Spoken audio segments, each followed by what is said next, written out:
I am Dr. Chan Singh, Assistant Professor of History, DAV College, Ambala City.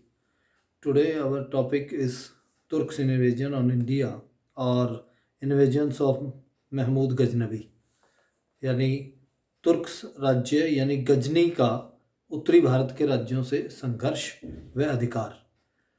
ये topic करने से पहले हमें मध्य एशिया की बैकग्राउंड जो है, हिस्टोरिकल जो बैकग्राउंड है, उसको देखना पड़ेगा कि वो किस प्रकार की थी। मध्य एशिया में मध्य एशिया का जो संबंध था मध्यकाल में, मिडिवल पीरियड में, वो अरब देशों से रहा है।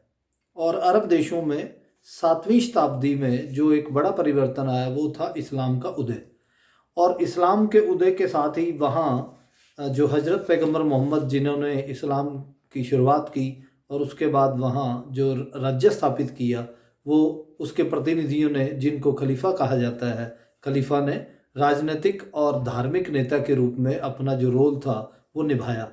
और उसमें उमैयद खलीफा, जो 4 खलीफा थे उमैयद आरंभिक काल के, जिनमें उमर, अली, उस्मान व अबू बकर थे, जिनकी कैपिटल जो थी दमिश्क थी। और बाद में अब्बासी जो खलीफा हैं वो आए और अब्बासी खलीफाओं की जो कैपिटल थी वो बगदाद उन्होंने बनाई, जो आज इराक़ की कैपिटल है। वही उन खलीफाओं ने उस राजधानी को बनाया।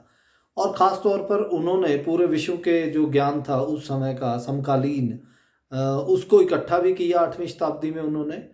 और उसके लिए उन्होंने एक डिपार्टमेंट बनाया जिसका नाम था बैकुल हिकमत, और वो ज्ञान का भंडार के नाम से वो फेमस रहा। और कहीं से कोई भी नॉलेज उनको विश्व की मिलती थी तो वो लेते थे। जैसे भारत के ज्योतिषी, गणितज्ञ, वो उनके दरबार में थे। इटली के नाविक थे, चीन के लोग थे। तो जो पढ़े लिखे जो लोग हैं उनका वो केंद्र बना हुआ था। तो इस प्रकार से अब्बासी खलीफाओं ने इसको बढ़ाया। लेकिन यहाँ पर भी जब इसका डिक्लाइन हुआ अब्बासी खलीफाओं के राज्य का, तो उसमें से 4 बड़े राज्य जो है वो निकले। और वो किस प्रकार के थे, जैसे ताहिरिद, सफविद और बुइद और सामानिद।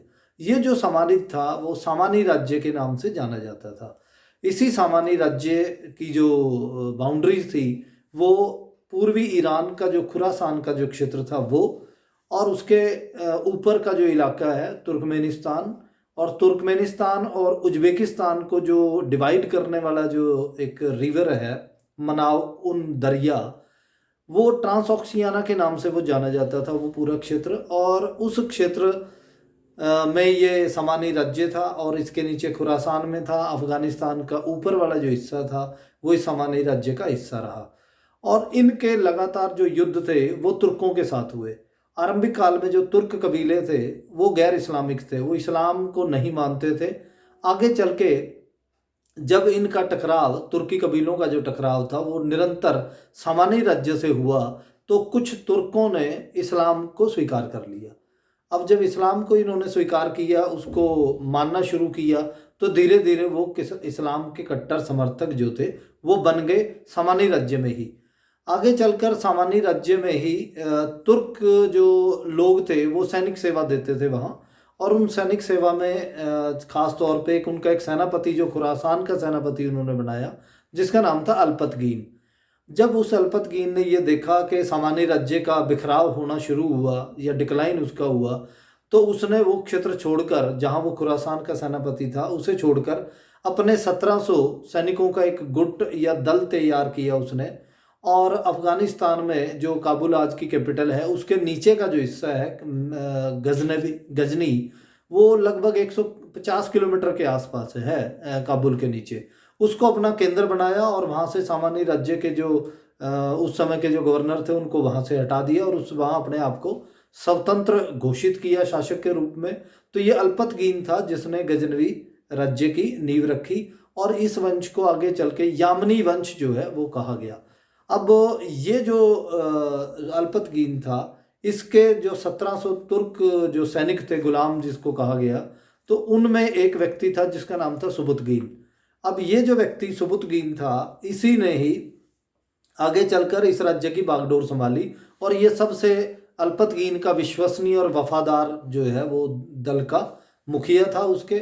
और दल में एक विश्वसनीय, विश्वास पात्र जो है वो सैनिक था।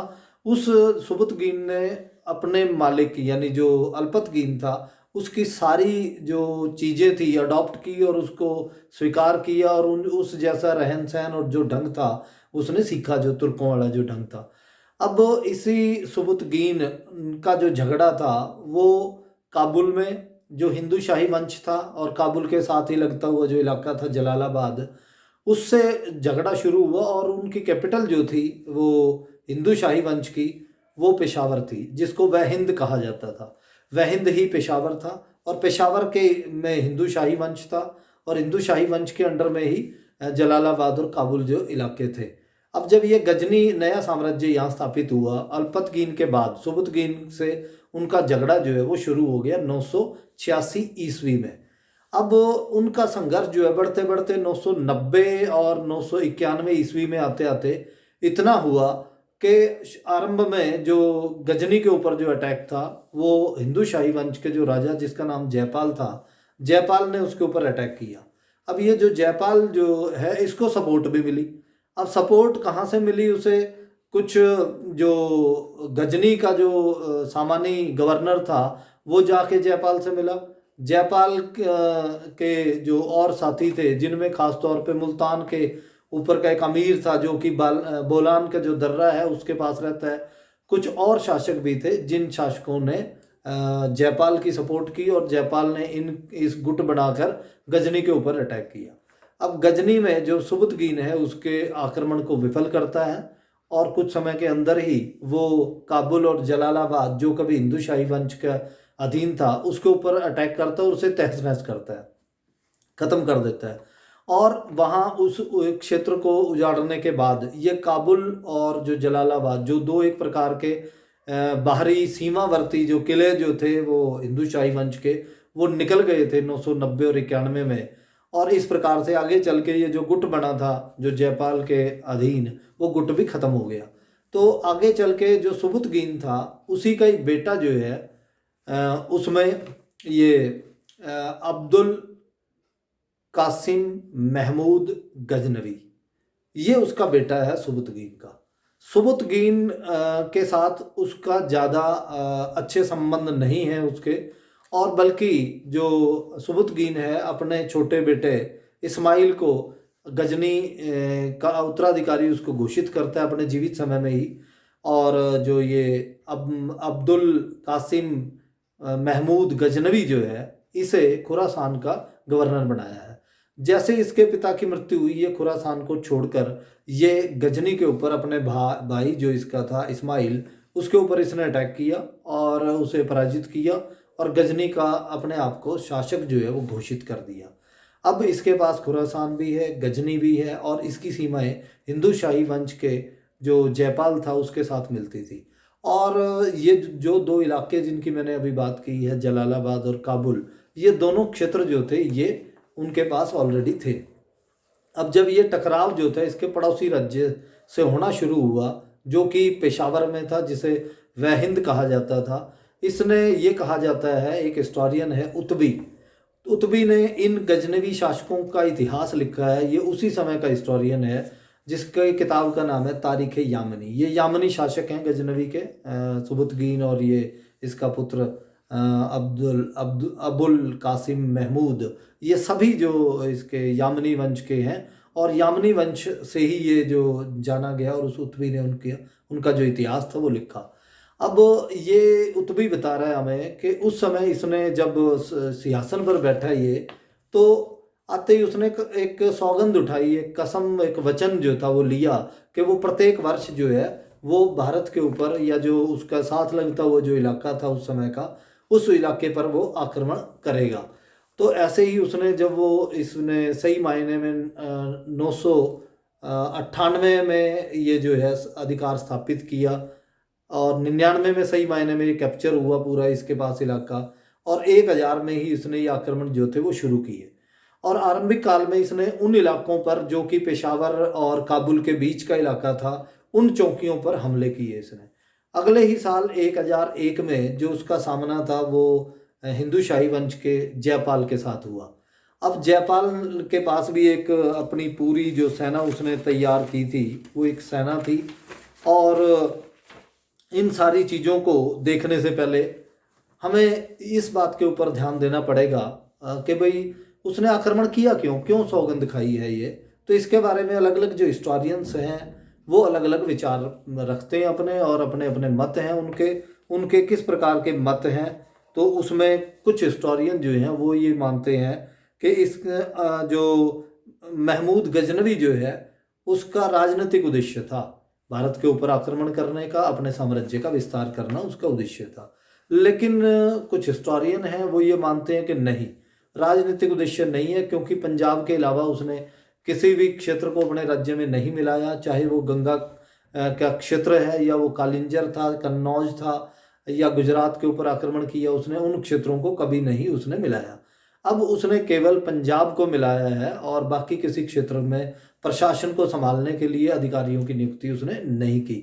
तो ऐसे ही जो आरसी एक मजुमदार है, इस प्रकार की घटनाओं को देखकर वो ये मानते हैं कि पंजाब का विलयीकरण जो था वो प्रसन्नता पूर्वक नहीं, बल्कि आवश्यकता की पूर्ति के लिए किया गया था। आवश्यकता क्या थी, भारत के अंदरूनी हिस्सों में जब वो अटैक करेगा तो उसे एक बेस की जरूरत है, एक आधार की आवश्यकता थी, और वो उसे पंजाब से मिली। तो ये एक राजनीतिक उद्देश्यों की आलोचना हुई, और क्यों उद्देश्य की ये अलग अलग इतिहासकार उसका वर्णन करते हैं। इसके बाद दूसरा जो एक उद्देश्य उसका कहा गया, जो उस समय के भी जो हिस्टोरियन हैं उतबी अलबेरूनी, ये दोनों ये कहते हैं कि उसका भारत के ऊपर जो आक्रमण करने का जो उद्देश्य था वो धार्मिक उद्देश्य था, वो इस्लाम का प्रचार जो है वो भारत में करना चाहता था। और एक और हिस्टोरियन है, बाद का हिस्टोरियन है ये, जिनका नाम है स्टेनले लेनपूल। स्टेनले लेनपूल ने एक पुस्तक लिखी, और उस पुस्तक का नाम था medieval India under Mohammedan rule. उसमें एक जो चैप्टर था, उस चैप्टर का नाम ही उन्होंने द आइडोल ब्रेकर यानी मूर्ति भंजक रखा। और उसमें इस प्रकार का जो इतिहास था वो पेश किया कि जो अबुल कासिम महमूद है गजनवी, जिसके महमूद गजनवी के नाम से जो फेमस हुआ है, उसका प्रमुख कारण था धार्मिक उद्देश्य था, जिसने भारत के ऊपर आक्रमण किया, और उस वो इस्लाम का प्रचार करना चाहता है, और उसे इसलिए उसने मूर्तियां तोड़ी क्योंकि वो मुस्लिम था। तो ये बात उसने कि भाई उसका धर्म इस्लाम था, इसलिए उसने मूर्तियां तोड़ी। तो ये जो धारणा उसने वहाँ शुरू की स्टेनले लेनपूल ने, आगे के जितना भी इतिहास लिखा गया उसको इसने प्रभावित किया इसी लाइन ने, कि वो मुस्लिम था इसलिए उसने मूर्तियां तोड़ी। तो इस प्रकार से जब इस्लाम या जो तुर्की जब भारत में आए तो उनको एक आक्रमणकारी धर्म के रूप में देखा गया इस्लाम को। तो ये धार्मिक उद्देश्य था बताया। दो कंटेम्प्रेरी हिस्टोरियन हैं, एक बाद के हिस्टोरियन हैं। इस पूरे तथ्य को अब कुछ हिस्टोरियन हैं जैसे कि मोहम्मद हबीब हैं और MS जाफ़र हैं या डॉक्टर नाजिम हैं, ये इस बात को नकारते हैं। और मोहम्मद हबीब तो ये बोलते हैं कि शरीयत का कोई भी सिद्धांत महमूद गजनवी द्वारा हिंदू राजाओं पर आक्रमण को न्याय संगत नहीं कहता, और न ही इस्लाम इस प्रकार की हिंसा और लूटमार की आज्ञा देता है। महमूद ने मंदिरों को धर्म प्रचार के उद्देश्य से नहीं तोड़ा, वरन उस समय में ये मंदिर अपार संपदा के भंडार थे, इस वजह से धन प्राप्त करने के लिए इन्हें लूटा गया। ये मोहम्मद हबीब जो है उन्होंने ये उद्देश्य बताया कि इसकी प्रशंसा नहीं की जा सकती। एक और हिस्टोरियन है जिनका नाम है रिचर्ड M एटन। उन्होंने ऐसे on Islam and Indian history उन्होंने लिखा, और उसमें बताया कि 1192 ईस्वी से लेकर 1760 ईस्वी के मध्य मिडिवल पीरियड में जितने भी टेम्पल्स थे उनको ध्वस्त करने का अध्ययन उन्होंने किया है। और रिचर्ड एटन जो है वो ये मानते हैं कि गजनी ने जो आक्रमण किए लूट मार का उद्देश्य था, क्योंकि जो खुरासान का जो क्षेत्र है, जो पूर्वी ईरान का जो इलाका था, खुरासान का जो गजनी राज्य का हिस्सा था, और उसको सुरक्षित करने के लिए किससे, तुर्कों के। अब जो ऊपर जो तुर्क हैं उसके इलाके जो आज तुर्कमेनिस्तान है, या इसके अलावा ऊपर का ट्रांसऑक्सियाना का क्षेत्र है, उसमें जो लोग थे वो इसके राज्य गजनी के ऊपर अटैक करते थे। तो भारत में जो धन लूट के ले जाता है वो उसी धन से वो एक सेना रखता है, और उसी सेना से वो अपने खुरासान के क्षेत्र की रक्षा करने में वो कामयाब होता है। तो ये रिचर्ड एटन जो है उनका मानना है। और इसकी जो आलोचना थी उसमें ये भी कहा गया, अगर वो धर्म का प्रचार करना चाहता था तो न तो उसने मस्जिदों का निर्माण करवाया और न ही विशेष प्रयत्न किए धर्म का प्रचार करने के लिए। और ये भी कहा है नाजिम ने कि मुसलमान बनाने की कोई विशेष उसने कोई अभियान नहीं चलाया कि इस्लाम धर्म का प्रचार वो करना चाहता है, बल्कि कुछ लोग डर के जरूर इस्लाम उन्होंने स्वीकार किया। ये डॉक्टर नाजिम जो है वो बता रहे हैं हमें। इसके अलावा MS जो जाफ़र हैं, वो इतिहासकार क्या कहते हैं इसके बारे में, यह कहना कि उसने अपने धर्म के प्रचार के लिए भारत पर बार बार आक्रमण किया ऐतिहासिक दृष्टि से गलत और मनोवैज्ञानिक दृष्टि से असत्य है। तो ये MS जाफ़र का मानना है कि वो इस्लाम का प्रचार करने नहीं, बल्कि उसके उद्देश्य जो है वो आर्थिक उद्देश्य थे। तो जो तीसरी जो बात आती है वो यही है कि आर्थिक उद्देश्य थे गजनी के भारत पर आक्रमण करने के।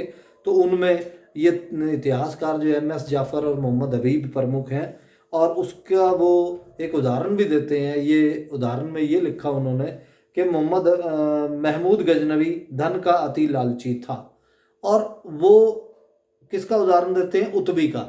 और उतबी ने जो विवरण दिया वो कहते हैं कि भारत के धन व हाथियों की चाहत थी गजनवी को, और भीमनगर यानी नगर कोट में जो लूटमार का जो सामान था उसकी प्रदर्शनी उसने लगाई, और जो उसके गजनी में जो उसकी राजधानी थी, उस गजनी में जो दूत थे विदेशों के उनको बुलाया और उनको वो धन जो था, दौलत जो थी वो दिखाई।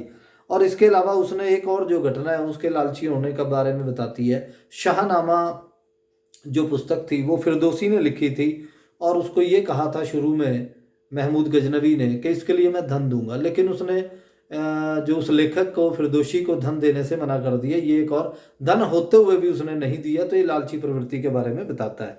इसके अलावा मृत्यु जब होने लगी तो ये कहा जाता है, उतबी भी बता रहा है कि उसने कोई भी दान नहीं दिया, कोई फूटी कौड़ी उसने दान नहीं दी।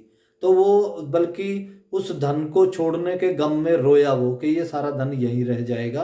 तो इस प्रकार से ये उसके लालची प्रवृत्ति के बारे में बता रहे हैं कि उसका जो उद्देश्य था भारत का धन लूटना था। ये मोहम्मद हबीब और उतबी का रेफरेंस दे के बता रहे हैं, MS जाफ़र और हबीब। तो उन्होंने ये कहा कि वो अत्यंत लालची है। एक और हिस्टोरियन है हैवल तो यहाँ तक लिखते हैं कि महमूद बगदाद को भी उसी तरह बेदर्दी से लूट लेता जिस प्रकार उसने सोमनाथ को लूटा था, यदि उसे वहां से भी धन प्राप्त होने की उम्मीद होती।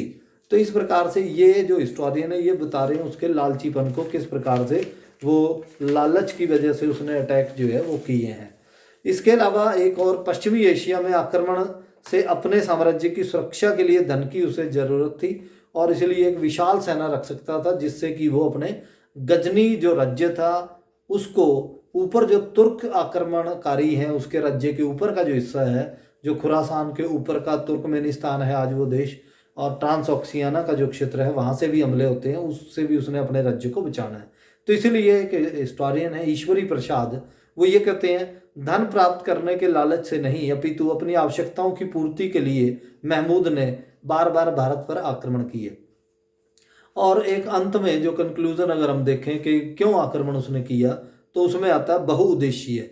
इसके लिए रोमिला थापर जो हैं वो क्या बोलती हैं, वो कहती हैं महमूद के आक्रमणों के पीछे धन की इच्छा के साथ साथ धार्मिक प्रेरणा भी थी, क्योंकि इस्लाम धर्म के कट्टर अनुयायियों के लिए मूर्ति तोड़ना एक अत्यंत प्रशंसनीय कार्य समझा जाता था। और साथ ही एक और जो बात थी, महमूद का उद्देश्य शत्रु की संस्कृति को क्षति पहुंचाकर उसकी सत्ता की वैधानिकता यानी जो उसकी लेजिटिमेसी थी, जो धर्म से मिलती थी उस समय राजा को, उसको ध्वस्त करना था। और भारतीय राजा धर्म के माध्यम से अपनी वैधानिकता जो है लेजिटिमेसी प्राप्त करते थे कि मैं धर्म का रक्षक हूँ, मुझे आप लोग टैक्स दो। जब वो धर्म की रक्षा नहीं कर पा रहे हैं तो लोगों के बीच में उसकी जो वैधता है राजा की वो भी समाप्त होती थी। तो इसका भी उल्लेख हमें मिलता है। ऐसे में महमूद गजनबी मंदिरों को नष्ट करके तो धन प्राप्त करता है, भारतीय राजाओं के यश को कम करता है, और जो उसके अपने जो लोग हैं, जो कट्टरपंथी जो लोग हैं, उनके बीच में उसे प्रसिद्धि भी मिलती है। तो ये बहुउद्देशीय है, धन भी मिल रहा है, प्रसिद्धि भी मिलती है, जिसके खिलाफ वो युद्ध लड़ता है उसकी संस्कृति भी समाप्त करने में लगा हुआ है वो। तो ये बहुउद्देशीय कारण जो है रोमिला थापर ने भी बताया है। तो इस प्रकार से ये उसके उद्देश्य थे। और जब इसने आक्रमण शुरू किया वो सन 1000 में, जो पेशावर के पश्चिम में जो क्षेत्र पड़ते थे, जो काबुल और जलालाबाद के आसपास का जो क्षेत्र था, जो सीमावर्ती किले थे, उनके ऊपर 1000 में ही जो गजनी था उसने अटैक करने इस पे शुरू किए। अब ये जो हमले थे उसके बाद उसने अपनी स्थिति को मजबूत किया, और जो अगला जो युद्ध था 1001 में, वो राजा जयपाल हिंदू शाही वंश के शासक जो थे उनके खिलाफ इन्होंने किया। और ये उनकी जो संख्या थी वो बताई जाती है कि ये जो युद्ध था 27 नवंबर को ये युद्ध हुआ 1001 ईस्वी में, और पेशावर के नज़दीक हुआ। पेशावर को वह हिंद कहा जाता था। इसको कई स्रोतों में उद्भंड भी शब्द हमें मिलता है। और ये इसकी दूरी कोई ज़्यादा नहीं थी। जो ये युद्ध हुआ गजनी से सिर्फ मात्र 431 किलोमीटर दूर है ये, क्योंकि गजनी से 150 किलोमीटर के आसपास तो काबुल था, काबुल उनके अंडर में था ही। अब काबुल से ये जो है वो ज़्यादा दूरी पर नहीं था, पेशावर 200 कुछ किलोमीटर ही है, और उनके बीच में ये सीधा टकराव जो है वो अवश्यंभावी हो गया था। इस प्रकार से अब जो सेना है महमूद गजनवी की, जिसका उल्लेख हमें ये कंटेम्प्रेरी जो सोर्स है उतबी का, उससे हमें पता चलता है कि 15,000 जो घुड़सवार थे उसके पास थे। और जो गाजियों की सेना थी, विशाल सेना थी गाजियों की। गाजी कहा जाता था उस समय ऐसे सैनिक जो युद्ध भी करते हैं और धर्म का प्रचार भी करते हैं, यानी इस्लाम का प्रचार भी करते हैं। ऐसे सैनिक जो धर्म युद्ध करते हैं, जो जिहाद जिसको कहा जाता है वो करते हैं। तो वैसे सैनिकों की विशाल फौज थी, 15,000 घुड़सवार अलग से हैं। इसके अलावा बड़ी विशाल सेना जो थी वो अफगानों की भी थी। इसके अलावा जो जयपाल हिंदू शाही वंश के जो शासक थे, जो पेशावर के उनकी कैपिटल थी पेशावर, उसमें उनके पास 12,000 घुड़सवार हैं, 30,000 पैदल हैं और 300 हाथी हैं। उनमें ये युद्ध जो था वो हुआ। अब ये इसकी जो घोड़ों की जो ट्रेनिंग थी महमूद गजनवी की, वो बड़ी उसने अच्छी तरीके से करवा रखी है। और उसकी सेना जो है आगे पीछे मूव होने में बड़ी एक तरीके से फुर्ती वाली सेना है उसकी फौज। और ये पूरा युद्ध जो है महमूद गजनवी ने घोड़ों के बल पर जीता। और इसमें जयपाल की हार हुई और इस संधि की गई और धनराशि दी है काफ़ी बड़े लेवल पर, और 50 हाथी महमूद गजनवी को दिए गए। और उसे ये कहा गया कि सिंध नदी के पश्चिम का जो क्षेत्र है उसमें गजनी राज्य में ये कहा गया मिला लिया है, लेकिन जयपाल की पूरी शक्ति को समाप्त जो है वो गजनी इस युद्ध में नहीं कर पाया। और कुछ हिस्टोरियन ये भी कहा जाता है, ये कहते हैं कि वो उसे कैद करके और वो गजनी ले गया था, लेकिन ऐसा नहीं है। ऐसी कोई पुष्टि दूसरे जो सोर्सेज हैं उनसे नहीं होती है। तो इस प्रकार से जयपाल जो है उस युद्ध में हार गया था, और ये नवंबर में हुआ था। एक खास बात और देखने वाली है इन पूरे फैक्ट्स में, गजनी जब आक्रमण करता है तो ज़्यादातर जो आक्रमण है वो सर्दियों में किए जाते हैं, क्योंकि जो ऊपर का जो इलाका है, जो तुर्कमेनिस्तान का जो क्षेत्र था, वहाँ दिसंबर और जनवरी में ठंड बढ़ जाती है। तो वहाँ उसके ऊपर जब आक्रमण के चांस कम हो जाते हैं, जो खुरासान के क्षेत्र से होते थे, तुर्कमेनिस्तान के क्षेत्र से होते थे, तो उसका वो फ़ायदा उठाकर भारत में घुसता है। उसी समय में वो भारत के ऊपर अटैक करता है और बड़े मूव करने वाली सेना रखता है, ताकि जल्दी से जल्दी भारत पे अटैक करे, छीना झपटी करे और वो वापस आए। तो ये टेक्निक उसने अपना रखी है, इसलिए पहली लड़ाई इसने 27 नवंबर को की है। और ये कहा जाता है कि भाई अब 1001 में जब ये युद्ध जीता, तो 1002 में ये कहा जाता है कि जो राजा जयपाल था उसने अपनी सत्ता अपने पुत्र आनंदपाल को सौंपकर, और वो अपमान को नहीं सह पाया, इसलिए उसने चिता में जल मरने की ठान ली और उसने अपना शरीर जो है वो त्याग दिया और वो चिता में जल मरा। तो ये एक महमूद गजनवी के लिए एक बड़ी बात थी। उसे अपना एक जो प्रबल शक्तिशाली पड़ोसी जो था हिंदू शाही वंश का, वो समाप्त हो गया अपने आप ही। तो ये एक उसके लिए फ़ायदा हुआ, और जो हिंदू शाही वंश था उसके लिए ये घातक भी हुआ है। तो इस प्रकार से ये जो प्रमुख पहला जो युद्ध था जयपाल के विरुद्ध, ये महमूद गजनवी जीतने में कामयाब हुआ। इसके बाद इसमें ये बेहरा पर उसने आक्रमण किया 1003 में। ये जो बेहरा था ये लगभग गजनी से 617 किलोमीटर की दूरी पर था, और यहाँ जो शासक था उसका नाम था विजय राय। और इसने विजय राय ने लगभग 4 दिन तक इसका मुकाबला किया। और बाद में जब महमूद गजनवी ने बेहरा को जीत लिया और कत्लेआम वहाँ किया, उसके बाद बेहरा गजनी राज्य में उसने मिला लिया। तो ये एक और उसकी बड़ी जो विजय थी इस क्षेत्र में। तीसरा एक हमला जो है उसका वो माना जाता है मुल्तान की विजय। अब मुल्तान का जो क्षेत्र था वो यानी गजनी जो क्षेत्र था गजनी जो कैपिटल थी उसकी, उससे 647 किलोमीटर दूर है। और यहाँ का जो शासक था जिसका नाम फतेह दाऊद था, और फतेह दाऊद जो है वो एक सिया मुस्लिम था। और कुछ हिस्टोरियन ये मानते हैं कि इसलिए वो उससे खफा भी है और उसके ऊपर उसने इसलिए आक्रमण किया। लेकिन ये एक ऐसी दृष्टि, क्योंकि साम्राज्यवादी है वो और उसको धन भी चाहिए, इसलिए उसने उसके ऊपर अटैक किया। जब मुल्तान के ऊपर अटैक किया था तो मुल्तान के फतेह दाऊद जो सिया मुस्लिम था, उसने आनंद पाल से, जो हिंदू शाही वंश का जो शासक था, उससे सहायता उसने मांगी। अब जब वो सहायता करने के लिए गया तो रास्ता रोकने की कोशिश उसने की, क्योंकि वो उससे ऊपर वाले इलाके में है। उसको रोकने का कोशिश की, लेकिन उसे साइड करके और मुल्तान का जो क्षेत्र है उसमें वो आक्रमण करने में कामयाब हुआ, और उसने ये क्षेत्र जो है वो जीत लिया। और जो शासक था फतेह दाऊद, उसने 20,000 दिरहम वार्षिक जो है देना स्वीकार किया कि वो 20,000 दिरहम जो है वो उनको वार्षिक कर के रूप में पहुंचा देगा।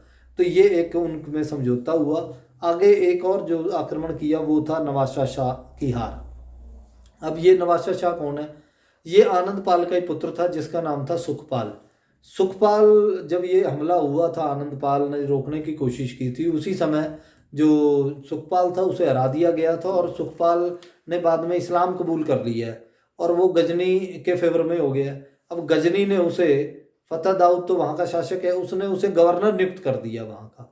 और जब मुल्तान का गवर्नर नियुक्त किया गया नवाशाह शाह को, यानी जो पहले सुखपाल था, और उसने ये भी कहा कि वह उसकी हेल्प करेगा, उसके राज्य को विस्तार करने में उसकी सहायता करेगा। लेकिन जैसे ही महमूद गजनवी अपनी राजधानी गजनी पहुंचा तो उसने विद्रोह कर दिया, उसने टैक्स भी देना बंद करवा दिया वहाँ से।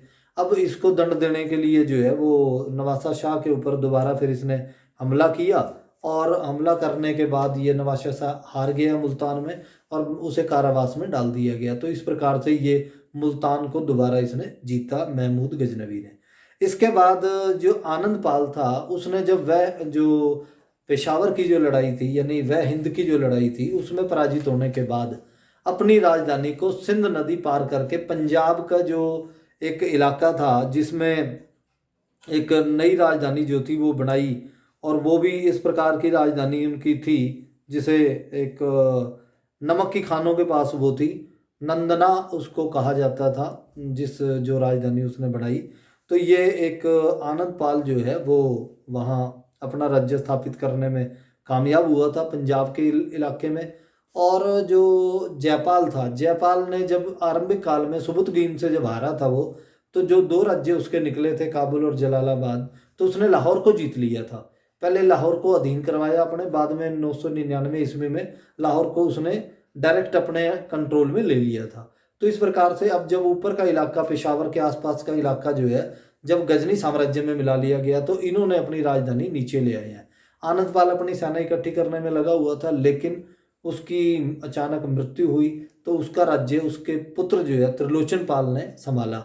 अब ये जयपाल की तीसरी पीढ़ी आ गई है, पहले जयपाल था फिर आनंद पाल। आनंद पाल ने एक जो युद्ध था वो लड़ा, और ये भी कहा जाता है, कुछ हिस्टोरियन ये कहते हैं कि ये एक निर्णायक लड़ाई थी भारत की बीच की और गजनवी के बीच की।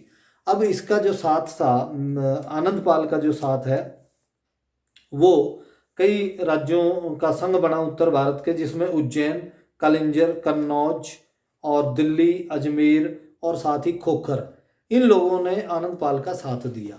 और इस संघ के बीच में जो युद्ध था वो 1008 में युद्ध के लिए चला था। और ये जब युद्ध हुआ, इस युद्ध में एक बार तो ये लगा कि इसमें जीत जो है वो आनंद पाल की होगी, लेकिन उसका जो हाथी था वो बिदक गया वहाँ से और वो भाग गया युद्ध के मैदान से। तो ये जो जीता हुआ युद्ध था, ये उसका पासा पलट गया, और अब आनंद पाल जो है वो हाथी की वजह से, जो हाथी युद्ध के मैदान से निकल भागा, उसकी वजह से ये युद्ध हार गए हैं। और जो इसके साथी थे, चाहे वो कालिंजर, उज्जैन, कन्नौज कहीं से भी आए हैं, वो सब बिखर गए हैं। तो ये जीता हुआ जो युद्ध था वो एकदम हार में बदल गया, हाथी के एकदम भागने से युद्ध के मैदान से। तो ये एक इसकी हार थी आनंद पाल की। और राजधानी जब इसने बदली तो उसके बाद सुनिश्चित करने की कोशिश की थी अपने राज्य को, लेकिन ये हार गया। हारने के बाद भी उसका राज्य उसके पास ही रहा। ये नहीं है कि वो उसमें बाद में उसकी मृत्यु हुई है, जैसे जयपाल की भी हुई है, युद्ध में नहीं लड़ते हुए मरे वो। तो इस प्रकार से एक हिस्टोरियन है ईश्वरी प्रसाद, वो क्या बोलते हैं आनंद पाल की हार और उसके संघ की हार की के कारणों पर वो ये कहते हैं, हिंदू संस्कृति और सभ्यता को बचाने के लिए जाति धर्म और देशभक्ति के संयुक्त शक्ति के ने महमूद के विरुद्ध मोर्चा लगा दिया। लेकिन ये अचानक हाथियों पर लड़ने की जो परंपरा थी उसकी वजह से ये युद्ध जो थे वो हार गए हैं। इसके बाद इसमें अगला जो आक्रमण था वो भी नगरकोट का आक्रमण है, जो बड़ा फेमस आक्रमण था। और ये कहा जाता है महमूद गजनवी की सेना ने नगरकोट को 3 दिन तक घेर कर रखा है और वहाँ बाद में जीत हासिल की और वहाँ का जो प्रसिद्ध मंदिर था उसे लूटा। उससे लूटने पर उसे बड़ी अधिक मात्रा में धन की प्राप्ति हुई। इसका वर्णन 17वीं शताब्दी का जो एक हिस्टोरियन है फरिश्ता वो भी करता है। और उत्बी जो है वो इसका वर्णन, जो समकालीन इतिहासकार है गजनी का, वो क्या कहता है कि महमूद को बहुत ज़्यादा धन प्राप्त हुआ। इस लूट के माल में चांदी का कमरा, 700 मन सोने चांदी के बर्तन, 200 मन सोना, 2000 मन चांदी और 20 मन हीरे जवाहरात शामिल थे। और इसी धन की उसने प्रदर्शनी जो थी वो लगवाई जाकर अपने राजधानी में, कैपिटल में, गजनी में। तो इस प्रकार से नगरकोट की लूट से उसे बड़ा लाभ हुआ, उसे बड़ा फायदा हुआ, काफ़ी मात्रा में धन मिला है। आगे इस आक्रमण के बाद उसने नारायणपुर, मुल्तान और थानेसर पर भी हमले किए। ये 1010 में उसने ये आक्रमण शुरू किए।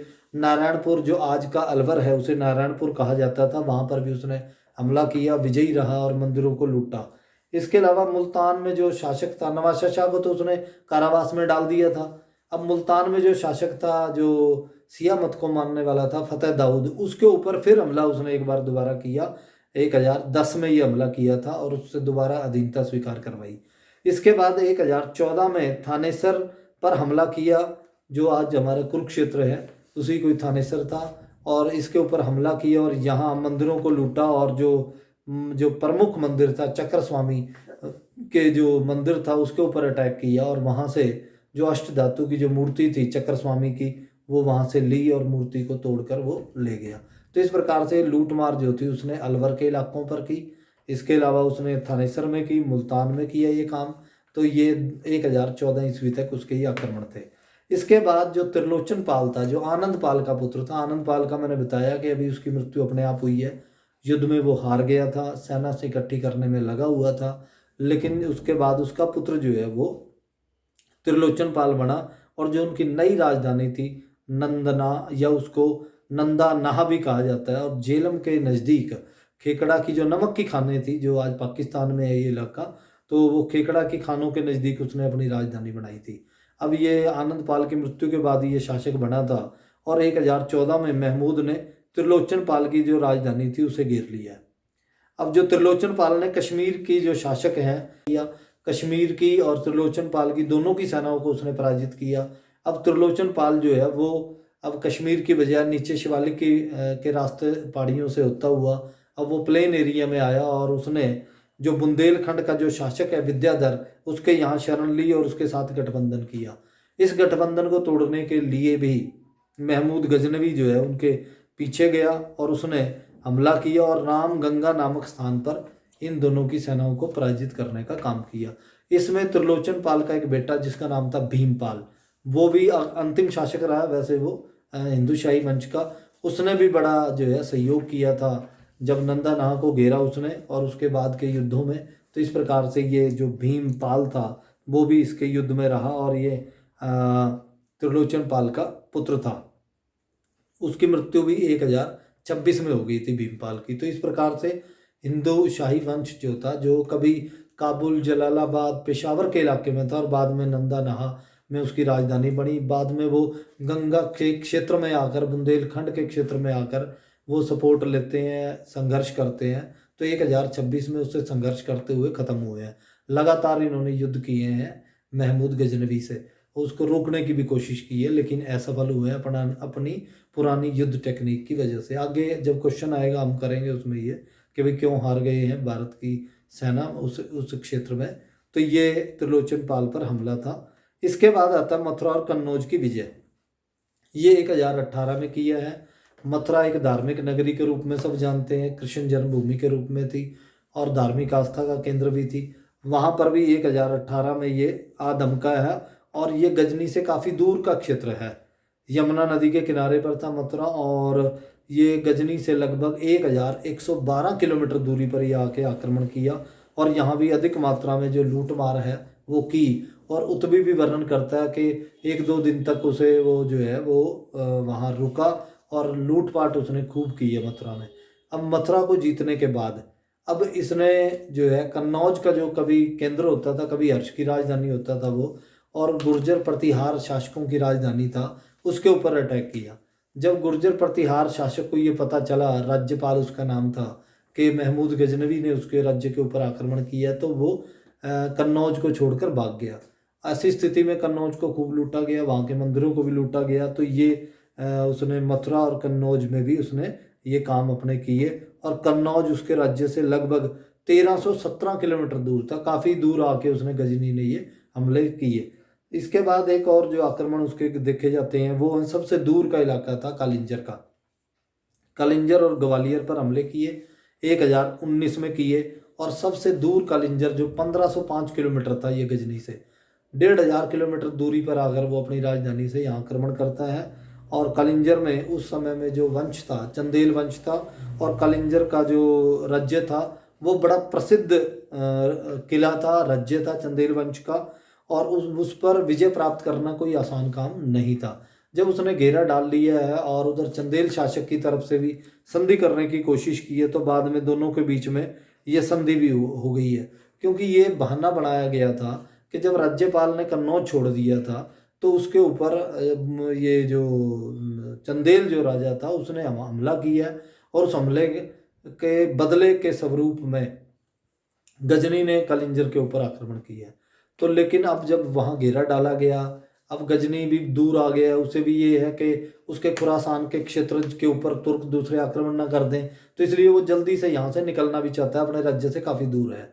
तो इसीलिए उसने अब समझौते के प्रयास जो किए गए थे चंदेल शासक द्वारा, उसे स्वीकार कर लिया, और काफ़ी मात्रा में उससे धन भी मिला वहाँ से, और 300 हाथी उसे मिले हैं। जैसे वो तो भी कहता है कि भारत के हाथियों की चाह थी महमूद गजनवी को, तो वो भी उसे यहाँ से मिले। अब उसके बाद रास्ते में उसने ग्वालियर के ऊपर भी आक्रमण किया है। यहाँ का शासक अर्जुन था, और उसके ऊपर 1020 में उसने हमला किया, और उसे अपनी अधीनता मनवाई है। क्योंकि कालिंजर के जो शासक चंदेल शासक था, उसके साथ मिलकर अर्जुन ने, जो ग्वालियर का राजा था, उसने जो कन्नौज का जो शासक था राज्यपाल, उस पर आक्रमण किया था। तो इसलिए ये भी उनके संगठन में था कालिंजर के, इसलिए इसके ऊपर भी आक्रमण किया गया। तो ये उसकी कालिंजर और ग्वालियर पर हमले थे। इसके बाद जो सबसे प्रसिद्ध, विश्व प्रसिद्ध जो हमला माना गया है वो सोमनाथ पर हमला 1025 में। ये सबसे प्रसिद्ध हमला माना गया भारत के ऊपर और मंदिर के ऊपर, और ये नए रास्ते से किया गया। अभी तक जितने भी हमले थे वो पंजाब के क्षेत्र से किए गए। पहली बार ये मुल्तान और राजस्थान का जो रेगिस्तान था उसके इलाके को पार करके गुजरात पहुंचा है वो। और 17 अक्टूबर 1024 में ये गजनी से चला, और 30,000 ऊँटों पर रसद, सामग्री, पानी, ये सब साधन लेकर वो चला, और जनवरी 1025 में जो है वो गुजरात में पहुंचा। और गुजरात के जो शासक था भीमदेव, उसकी जो राजधानी थी अहिलवाड़ा, वहाँ पहुंचा। अब शासक भीमदेव पहले ही छोड़ के भाग गया अपनी राजधानी। उसके बाद उसने अपना रुख जो है वो किया सोमनाथ के ऊपर। अब सोमनाथ जो था वहाँ मंदिर के बाहर 2 दिन तक संघर्ष हुआ। उस संघर्ष में लगभग 50,000 जो लोग हैं वो मारे गए, और इसने मंदिर में खूब लूटपाट की। अब ये जो मंदिर था इतना समृद्ध था कि इसमें जो बेल लगी हुई थी, जो उसका बजाने की जो घंटी थी, वहाँ 100 मण की चैन लगी हुई थी उस पर। 56 रत्न जड़ित मंडप वहाँ बना हुआ है, और ये कहा जाता है कि वहाँ जो मूर्ति थी वो हवा में लटकती थी। इस तरीके का अरेंजमेंट किया हुआ है। और कुछ ऐसे विवरण हमें मिलते हैं कि सोमनाथ के मंदिर में जो पूजा अर्चना होती है, जो स्नान कराया जाता था वहाँ मूर्ति को, वो रोज़ गंगा का पानी आता था, ताज़ा पानी आता था। यानी लगातार पानी जो था वो गंगा जल उनके वहाँ पहुँचता है गुजरात में। तो इस प्रकार से ये जो सोमनाथ का जो आक्रमण था ये किया, और राजा उसको रोकने में असफल रहा, और यहाँ खूब लूट मार की। ये कहा जाता है कि वहाँ से उसे लूट मार में 20 लाख दिनार की कीमत का जो खजाना था वो उसे प्राप्त हुआ है। और इतनी अधिक मात्रा में जब ये धन लेकर उसी रास्ते से, जिस रास्ते से वो आया था, राजस्थान मुल्तान के रास्ते से, तो जब से होता हुआ मुल्तान के रास्ते जब ये गजनी गया, तो रास्ते में जो सिंध के खोखर जाति के जो जाट थे, उन्होंने इसका रास्ता रोका और इससे सामान छीनने का प्रयास किया। तो अब इसका जो 17वां आक्रमण कहा जाता है, वो सिर्फ केवल खोखरों पर किया गया। अब ये गजनी जाकर जो लूट का सामान है वो रख कर, और इसने जो हमला था वो अपने नेवी के जरिए किया, बोट्स के जरिए किया, यानी नावों के जरिए इसने इन खोखरों के खिलाफ जो है अभियान चलाया। और ये उसका जो अभियान था 1026 में अंतिम अभियान था। और ये जो महमूद गजनवी, अबुल कासिम महमूद के जो प्रसिद्ध था गजनवी के नाम से, वो 1030 में उसकी मृत्यु हुई। तो इस प्रकार से ये भारत में तुर्कों की एंट्री थी। इसने लूट मार तो अपने राज्य से लगभग, जो सोमनाथ था वो भी उसके राज्य से 1420 किलोमीटर था। सबसे दूरी पर वो 1505 किलोमीटर गया है कलिंजर में गजनी से।